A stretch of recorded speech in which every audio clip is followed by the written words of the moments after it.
Our third speaker will be Nina Felshen, who is a longtime activist on the issue of Israel-Palestine and is one of the founders of an organization called Jews Say No. And our fourth spokesperson will be Joel Batar, who is a young Palestinian American. His family are from Jerusalem and have lived in the United States, and he has been active in the student organizing around the issue of Israel-Palestine. Each of those people are going to speak very briefly, and they will be available to answer any questions. And in addition, we have two other people who might be of interest to the press who would be available for interviews, and all of these people will be available for interviews after this press conference. The two other people are Adam Shapiro, who is over here, who is one of the organizers of Free Gaza, who has organized these international flotillas to Gaza. And the other person is Emily Hanakowitz, who I don't see right now, but I know she's here, and I will point her out to you. And Emily is a young student who was in Israel and in Palestine, and she just lost her eye when she was at a demonstration against the wall, and the IDF and border police were using tear gas canisters as essentially live ammunition, so she lost her eye. So those are people who would be available for interviewing, and I'm going to turn it over to Ann.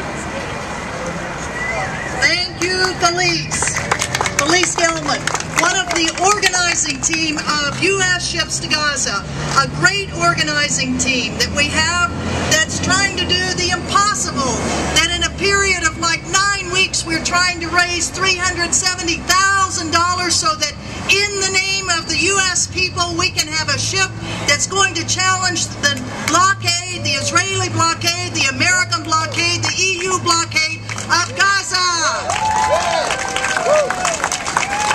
I mean, it's a challenge. How many of you all need money in your pocket, and yet you're giving money to get us a boat that we can go challenge?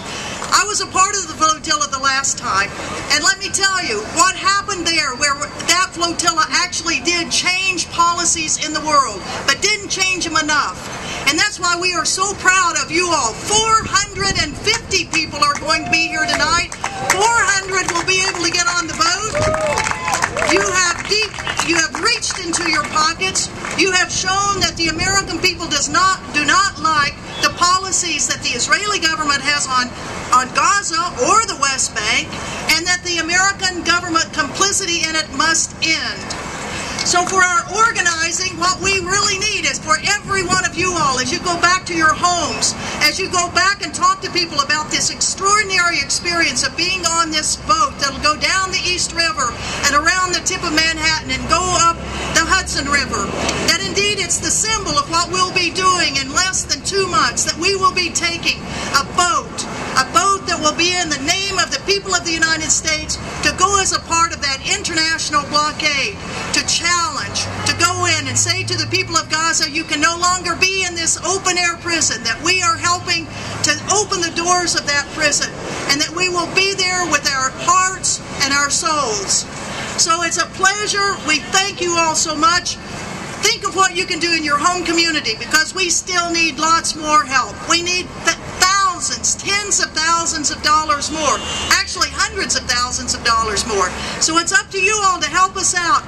So please, please keep a watch on that website, U.S. Ship to Gaza. We'll have lots of information that will be coming up on it, including the application process for a very small number of people that will be able to represent you, all of you who would like to be on that boat. Thank you all so much for being here. Free Gaza!